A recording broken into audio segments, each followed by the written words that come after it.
There is no worse plugin on this earth than ProZooms. It is dog water, and the creator of it, Dylan Bates, just updated it with some new features, hoping that he could make it better, but he just made it way worse. Also, this video is sponsored by him. He is paying me money, but I really don't care. As far as I'm concerned, he lost my respect when he cut off his hair, and this is what he deserves. Buckle up, because first off, ProZooms lets you zoom into parts of your shot that you want to highlight or point out or just zoom into way too easily. I mean, this ease of use is just not normal. If you want to zoom into something in your video, you just drag the ProZooms preset over top, adjust the amount of the zoom and the position of it by using this box here on your viewport, and you're basically done. You can of course adjust the speed of the in and out zoom with these sliders at the top really quickly, but that pea-brain of his thought it would be a good idea to add motion blur to the different presets in the plugin, so all of the motion looks more realistic.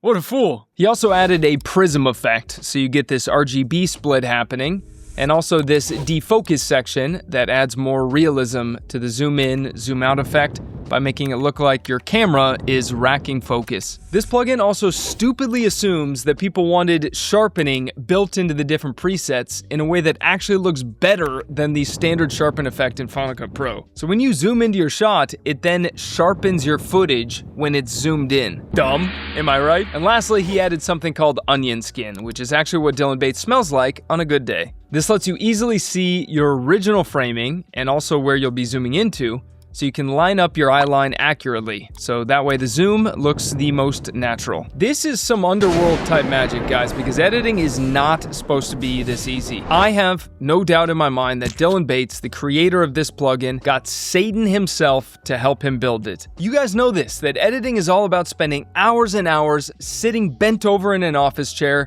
with your tailbone throbbing and your fingers totally exhausted from setting keyframes for the past hour. That's what editing is all about. It's glorious. Yeah, sure, in Final Cut Pro, setting your keyframes and adjusting your scale to create that same zoom in effect ends up looking like this, which does look really bad, but this is true art. You think at this point that there's no way that this plugin could get any worse. I'm sorry to say that we are just tapping the surface here, folks. In Final Cut Pro, there is a big problem that happens where if you adjust the length of a title preset, like ProZooms, and you make it shorter because you only want a quick zoom in and out, FCP won't animate properly. See this jump that's happening here? Like here we have our animation out turned on, but it just doesn't animate out for us. This is because presets like these are designed with something like a 2-second intro and a 2-second outro. So the moment you trim it down, you're basically chopping off the exit entirely. So if you go shorter with these, your preset won't animate well, and FCP basically says, you're breaking the rules. And I mean that literally. This is rule of law. Well, get this, because in this recent update, the plugin now commits 4 felony acts. Count them 4. By giving users what is so creatively called zoom rig infinite, infinite pan, infinite zooms, and ultra infinite. Sorry, I got that wrong because these are all dumb names.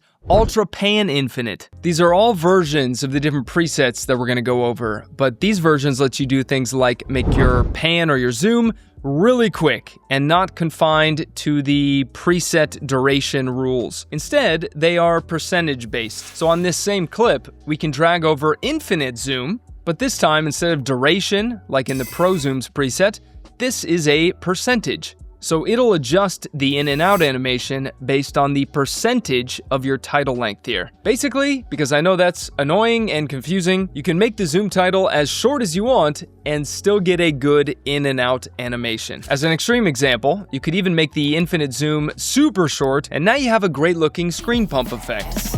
That way, you don't have to watch Brad West's dumb tutorial on this. So ProZooms has a preset that helps you smoothly zoom into something in your shot, but it also has the audacity to make it so simple to then pan to something else in your shot. You just throw ProPan under ProZooms, real creative name again. Make sure it's under it though.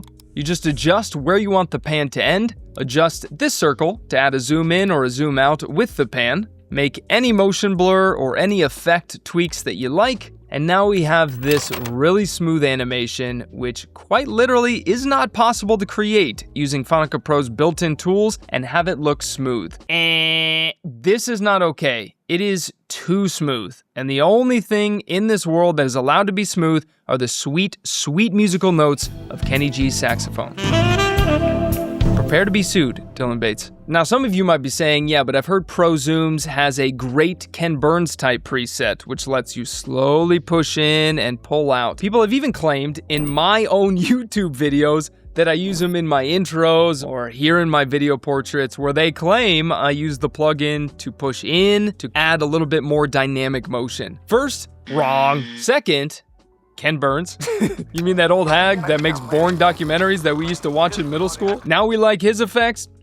What is this world coming to, man? First Labubu and now this? Yeah, sure, we can use the infinite zoom preset in this plugin pack. Say we want to start zoomed in on this building position here and have a slow cinematic pullback. We just turn off the in animation and make the out animation 100%, so the whole thing is just an out animation. And for the hell of it, if you're feeling extra lame, you could disable this and add some rotation. So now you have this shot that looks like you're way more of a skilled drone pilot than you actually are. When in fact, you just took a static drone shot because you suck. And everyone has a drone now, so you're not even that special. So we have this infinite zoom preset applied, so we can create a slow zoom out on this shot. But what if you want to highlight different things in your videos? For like real estate videos, corporate work, OnlyFans, YouTube videos, Instagram videos, or whatever people are making videos on nowadays. That is where the ProFocus preset in this plugin comes in. First though, I want to be transparent about something on what I found in my research of the making of this plugin, because it is damning. This specific preset in ProZooms was actually backed and funded by the terrorist organization ISIS back in January 2016. Worked with the devil, committed 4 felonies, funded by ISIS. I'm just stating the facts here, people. Once the ProFocus preset is on your timeline, this transparent box is what will show in your little pop-up. So if we want to show this little sitting area, we just move and adjust the box so it covers what we want to show. We can then position the pop-up using these on-screen controls, and we can actually hop into the inspector window to adjust things like the shape, the zoom, the size of the pop-up, and Dylan added a lot of so-called great options for the color of the outline. So you can adjust it to be a gradient and make changes to it that'll make your pop-up totally unique to anyone else out there. You can add things like glow, which looks great, according to the leaders of ISIS. And you can add drop shadow. You can sharpen the inside of the pop-up. You can even do things like blur the background and adjust the brightness or color so what you want to point out stands out even more. Even though this preset was funded by a terrorist organization, I'll admit that it actually came in handy for me while creating a video on who the Final Cut Bro actually is. I mean, wake up, sheeple. And I'm no vampire expert, but I'm pretty sure this is a bottle of blood from a 17th century villager. Dylan has also added a preset in this brand new crappy update called Ultra Pans. Super creatively named, once again. This basically simulates someone behind the camera panning and tilting and zooming to different locations in the shot. So this is great if you want to have a sequence of motions, one after the other. It is annoyingly smooth, and as we've learned, that is solely reserved for Kenny G.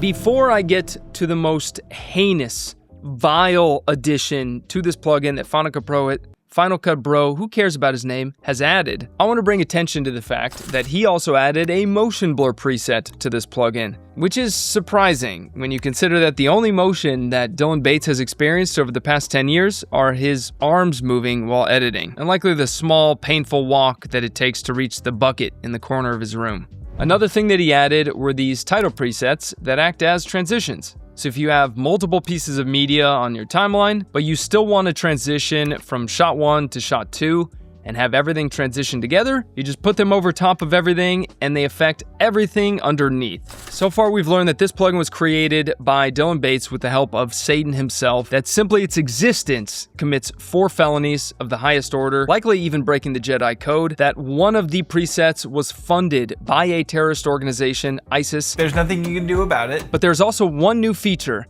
that your parents definitely should have warned you about. Dylan created a diabolically better version of mCamRig, which is a plugin from Motion VFX, and he calls it Zoom Rig. You know how YouTubers create that screen tilt effect and they add that cool computer screen pixel popping look? This preset helps you to create that. Basically, you have tons of ways that you can use this preset to tilt, zoom, and adjust your shot in a 3D space and make it look really cool. You can also make your footage continue to move after it animates in by just adjusting these parameters that say rate. So you could make it continue to slide to the right and zoom in more. You can make so many adjustments to help this look even better. So you can make adjustments to the depth of field.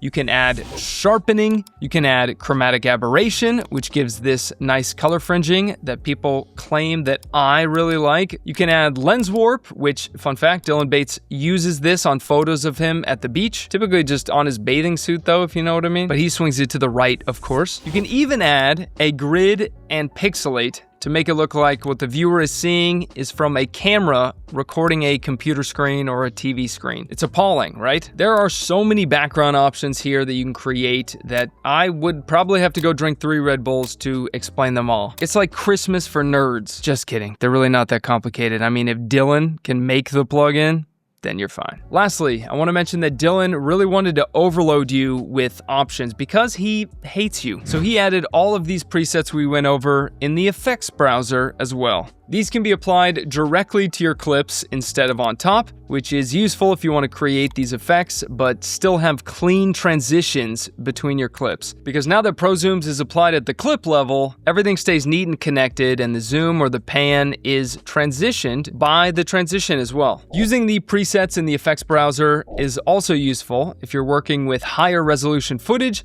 on a lower resolution timeline, since it preserves that extra resolution when applying things like zooms. But to be honest, you should be editing your videos on a timeline that has the same resolution as your clips anyways. Just export out a lower resolution video if you'd like. Whew, I know, chills. I mean, it's bad. In summary, this plugin not only gives me gas, but even having it on my computer has made my mom disown me, and you should absolutely, positively not buy this piece of trash despite it being affordably priced and despite people's claims that it's my most used and my most recommended plugin. The creator of this plugin cannot be trusted. Any person that takes pictures like this should be locked away and the key should be thrown out. But if you do want to buy this plugin to see firsthand how it has the potential to end humanity, Dylan has given you a 25% off discount code for the next week only with the code DylanRocks. And you might think that that code is sweet, but it is actually in reference to him wanting to throw rocks at me. In fact, after that coupon expires, the coupon that we always use is called Dylan Sucks. So,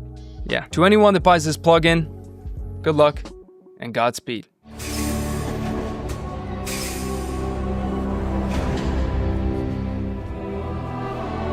Master Bates, there are too many of them. What are we going to do? Today I just wanted to give you a quick tutorial. There's nothing you can do about it.